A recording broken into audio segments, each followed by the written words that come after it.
So, topic of my talk is cerebral protection with a subtitle, Do Data Allow for its Routine Use?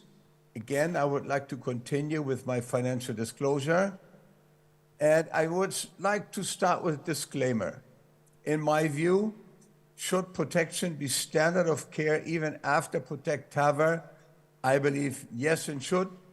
And I think I would try to make my point during the following minutes. The arguments that we hear is stroke in TAVR is declining with every generation of TAVR systems. In high volume centers or experienced operators, stroke has almost disappeared. Stroke is more prevalent in high-risk patients, as low-risk patients will have less debris. Cerebral protection is complicated to use and adds time and risk to my procedure.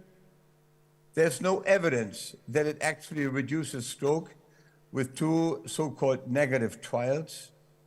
The only available device, Sentinel, doesn't cover all four arteries supplying blood to the brain. And of course, a very important one, it is costing too much. However, if we look at everyday life, this is an interesting audience response regarding cerebral protection during an ACC meeting. What is the biggest concern for your patients undergoing TAVR? 70% answered suffering a stroke. Is cerebral protection necessary during TAVR? 80% said yes in selected patients. So even though we moved along with more modern devices, stroke is still an issue, and rightfully so. We all know the known consequences of cerebral injury. There's an increased risk of later CVAs, cognitive impairment, and vascular dementia. One of the very important aspects is that obviously we have obvious and apparent stroke or injury signs, which is obvious to everyone. But then comes the more sophisticated, quiet, subtle, silent, and even subclinical. And the percentage you can see is still significant, 15 to 20%, and subclinical, 68 to 84%. So it is not everything that we see that we can say this is very obvious and apparent. It is also something that we have to deal with if we look at this silent group. The effects of stroke after TAVR are very well known. Mortality increased, as shown here on the right side, with stroke 16.7 versus 3.7. Decreased rates of discharge to home, increased rates of 30-day readmission, and higher index hospitalization cost. I think this is undoubtedly true. Effects of stroke are significant. Unfortunately, stroke after TAVR remains very difficult to predict. That is a fundamental issue because if we were to know and we could predict the stroke, then we could use protection in those patients. And also, stroke is a devastating complication. They're not comparable with other, even minor or even larger complications. The only device that's on the market and approved is this one. There are many more in the pipeline waiting for approval. The Sentinel protection system, and that is something that we should be looking at it very carefully. The Sentinel IDE trial in 260 patients, randomized 2-to-1 to TAVR, in 99% of the patients, almost all patients, were capturing debris with various particle sizes as shown here. Very important also, the device was very, very safe, no increase in 30-day MACE, and there was a reduced stroke 72 hours post-TAVR in a post-hoc analysis, 8.2 versus 3.0.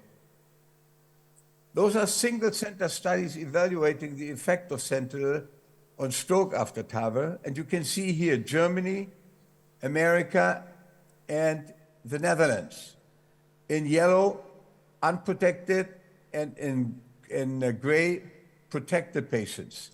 Across the board, internationally, in those centers, Sentinel was effective in effects on stroke. The problem came here.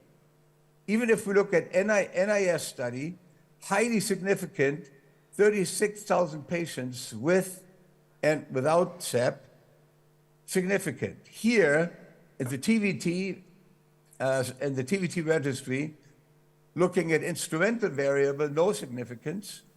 And if we look at propensity score, barely significant. And then in the German national database, there was no effect. So that was the problem that we're facing. In a summary, at the TVT registry, the author concluded no stroke reduction in a primary analysis, although secondary analyses suggest a modest benefit that is possible. The findings support clinical equipoise and provide a strong rationale for ongoing large-scale randomized trial to test whether protection provide meaningful clinical benefit for those patients undergoing TAVR.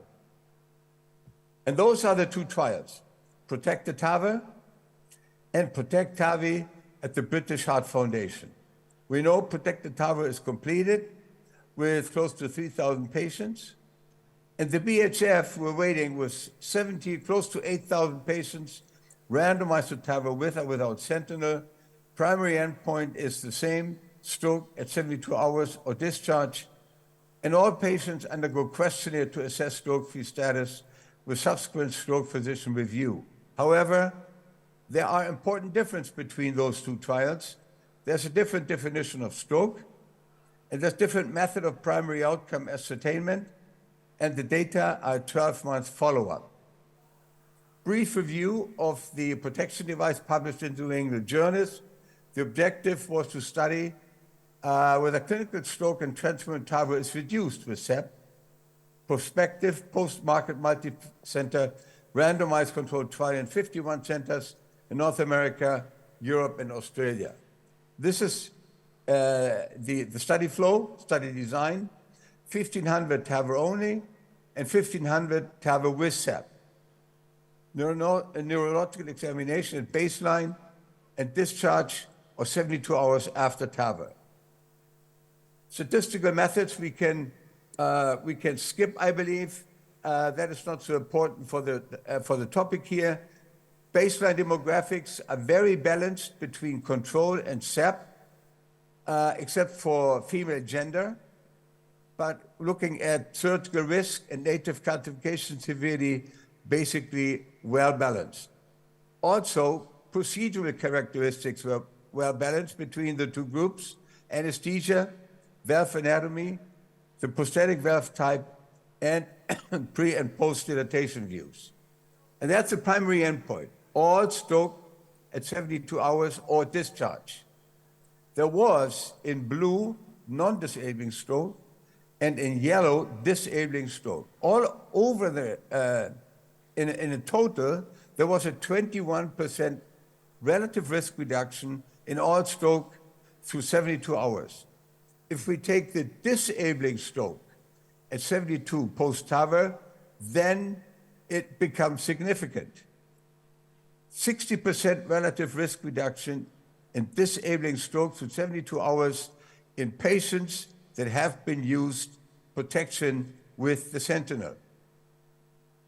Details of the disabling stroke, because this is fundamentally important.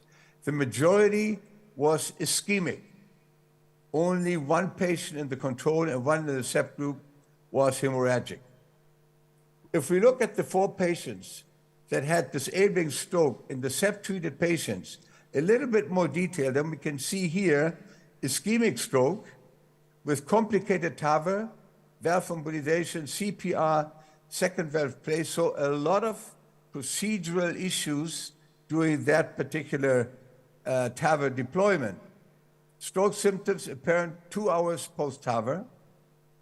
Then here, ischemic, uncomplicated TAVR, clinical symptoms consistent with stroke, but lesion localization uncertain, and only one uncomplicated TAVR with stroke in the left MCA territory, which was a protected vessel. So if we look in more detail, then we can say that the 4 patients that unfortunately had a stroke and protected were just not so uncomplicated as we might think.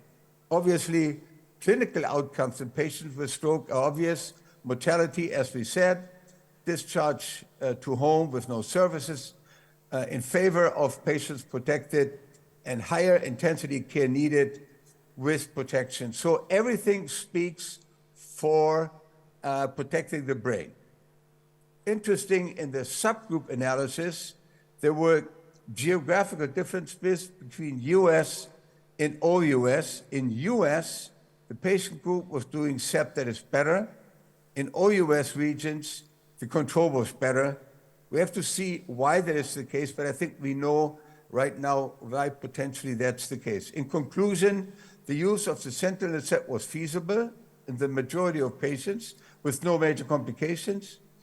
Use of SEP did not reduce overall procedural injury, control, and SEP. The use of SEP, however, reduced disabling stroke in the control 1.3, SEP 0.5, especially ischemic strokes.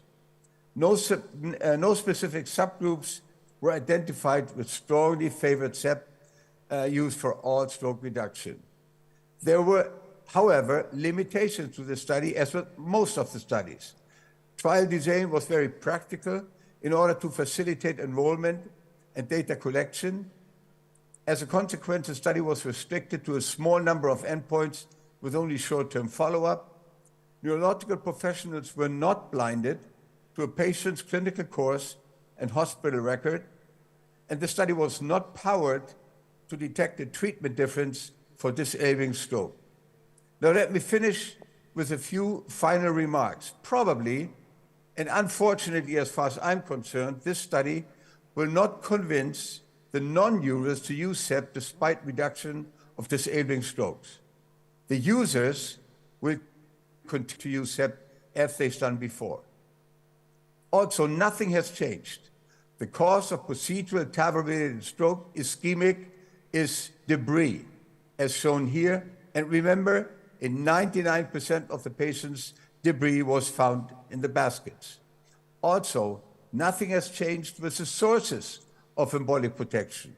Shaggy aorta and manipulation of the degenerative aortic valve, as seen in the two cases that were protected and had a stroke. Also, subclinical lesions after TAVR, the impact of those subclinical lesions and lesion volume on long-term cognitive outcomes in TAVR population is still unknown, but brain lesions, obvious or not, are not benign and need a follow-up. Also, the advisory panel strongly supports FDA granting approval. The FDA panel did not approve Sentinel based on statistics or efficacy, but rather on common sense, namely removal of debris after TAVR procedure. Very unique as the panel decided this. So let me summarize the case for embolic protection. Carotid stent experience, MRI abnormalities, silent infarcts are not benign. Studies have demonstrated that embolic protection devices reduce MRI abnormalities after TAVR, potential for clinical benefit beyond stroke with cognitive improvement. If we can prevent embolic events, why not doing so? The case against embolic protection, as I said, conflicting data of small studies and registries, and of course, cost. And I'd like to use this slide from Sushil in a previous presentation. When should we use protection during TAVR? Well, look at predictors: advanced age, carotid stenosis, and prior stroke or TIA. And I think it's fair to say, if we do not use it in all patients, we should at least use it in selective SEPs in selective patients until further studies are coming out. Bicuspids, valve and valve, highly calcified valve aorta, and history of stroke. In summary, stroke remains an issue in real-world registries and clinical trials with contemporary devices. Stroke has devastating consequences, including high risk of mortality and disability. Patients undergoing TAVR fear the risk of stroke over the risk of death. And cerebral embolic protection should be used in every eligible, anatomy permitting, TAVR case. With that, I would like to thank you for your attention, and again, thank you for having me.